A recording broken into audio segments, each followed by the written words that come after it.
ಒಂದು ಏನಂತೀರ ನೀವು ವಿಶೇಷತೆಗಳಲ್ಲಿ, ಇಲ್ಲಪ್ಪ ಅಂತಂದರೆ ಈ ಒಂದು ಪ್ರೊಪೋಗೆಂಡಾಗಳಲ್ಲಿ ಒಂದು ವಿಶೇಷತೆ ಕಳ್ಕೊಂತ ಇದ್ದೀವಿ. ಅದೇನಪ್ಪ ಅಂತಂತಂದರೆ ಆ್ಯಕ್ಟಿಂಗ್ ಆಫ್ ರಣವೀರ್ ಸಿಂಗ್. ಬಾದ್ಶಾಹ್ ಬಲೂಚ್ ಅಂತ ಹೇಳಿ ಕರೆಸ್ಕೊಂಡು, ಶೇರೆ ಬಲೂಚ್ ಅಂತ ಕರೆಸ್ಕೊಂಡು ಈ ಸಿನಿಮಾದಲ್ಲಿ ಅವ್ರು ಪಾತ್ರ ಮಾಡಿದ್ದಾರೆ.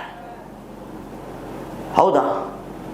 ಈ ಸಿನಿಮಾದಲ್ಲಿ ಪಾತ್ರ ಮಾಡಿ ಒಬ್ಬ ಏನಂತೀರ ನೀವು ಇಂಟರ್ನ್ಯಾಷನಲ್ ಡಾನ್ ಹೆಂಗಿರ್ತಾನೆ, ಒಬ್ಬ ಡಾನ್ ಹೆಂಗಿರ್ತಾನೆ, ಅವರ ಹೇಗಿರುತ್ತೆ ಎಲ್ಲ ಮೂಡ್ ಬಂದಿದೆ ಈ ಸಿನಿಮಾದಲ್ಲಿ.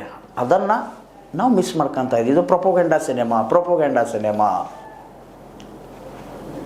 ನಿಜಕ್ಕೂ ಈ ಒಂದು ಸಿನಿಮಾ ಹೇಳೋದಕ್ಕೆ ಇಲ್ಲಾಂದರೆ ಬೀಳೋದಕ್ಕೆ, ಬಿದ್ದರೆ ಏನಂತಾರೆ ಆ್ಯಕ್ಟರ್ ಕಾರಣ, ಡೈರೆಕ್ಟರ್ ಕಾರಣ, ಅದೇ ಎದ್ದರೆ ಇಲ್ಲಪ್ಪ ಇದು ಜಾತೀಯತೆ ಮೇಲೆ ಮಾಡಿದೆ, ಧರ್ಮದ ಮೇಲೆ ಮಾಡಿದೆ. ಬಟ್ ಅಲ್ಟಿಮೇಟಮ್ ಆಗಿ ಮಾತುಗಳು ಎಲ್ಲಿ ಹೋಗಿ ನಿಲ್ಲುತ್ತೆ? ಆ್ಯಕ್ಟಿಂಗ್. ಮತ್ತು ಈ ಒಂದು ಸಿನಿಮಾದಲ್ಲಿ ಅಬ್ಬಬ್ಬ ಇಷ್ಟೊಂದು ಏನಂತಾರೆ ರೋಮಾಂಚನ ಆಗಿಬಿಡುತ್ತೆ. ಈ ಸಿನಿಮಾ ನೋಡ್ತಾ ಹೋಗ್ಬಿಟ್ರೆ ಮೈ ಮೇಲೆ ಮುಳ್ಳು ಬಂದ್ಬಿಡುತ್ತೆ. ಅಷ್ಟೊಂದು ಏನಂತೀರ ನೀವು ಒಂದು ರೀತಿ ಕ್ರೌರ್ಯ ರಸವನ್ನು ತುಂಬಿಬಿಟ್ಟಿದ್ದಾರೆ ಈ ಸಿನಿಮಾದಲ್ಲಿ.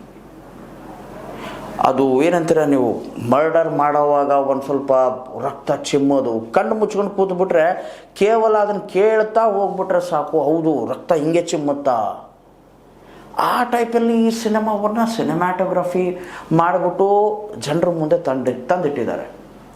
ಯಾರಾದರೂ ವೀಕ್ ಹಾರ್ಟೆಡ್ ಪರ್ಸನ್ ಈ ಸಿನಿಮಾ ನೋಡಿಬಿಟ್ರೆ ಬೇಡ, ನನಗೆ ಈ ಸಿನಿಮಾ ನೋಡೋದು ಬೇಡ.